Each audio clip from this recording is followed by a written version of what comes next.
HLA-B27 টেস্টটা আমরা করে থাকি এবং প্রায় 100টা ডিজিজের সাথে এই HLA-B27 এর অ্যাসোসিয়েশন পাওয়া গেছে। 100টা ডিজিজ, অনেক বেশি।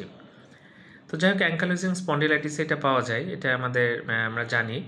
এছাড়া এন্টারোপ্যাথিক আর্থ্রাইটিস বলে একটা অসুখ আছে, সেখানেও কিন্তু এটা পাওয়া যায়। এছাড়া সোরিয়াটিক আর্থ্রাইটিস, তারপরে রিঅ্যাক্টিভ আর্থ্রাইটিস, এগুলোতেও কিন্তু এটা পজিটিভ হতে পারে।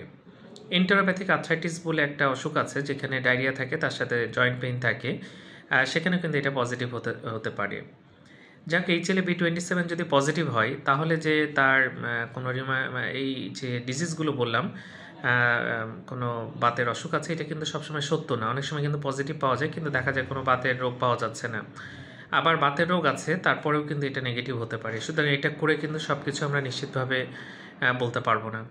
তো যাই হোক, HLA-B27 একটি ইম্পর্টেন্ট টেস্ট, এবং আমি বললাম প্রায় 100টা ডিজিজের সাথে কিন্তু এটার একটা অ্যাসোসিয়েশন আছে। তবে কমনলি আমরা ankylosing spondylitis, psoriatic arthritis, enteropathic arthritis, reactive arthritis, এগুলোতে এটা পজিটিভ পাই। ধন্যবাদ সবাইকে।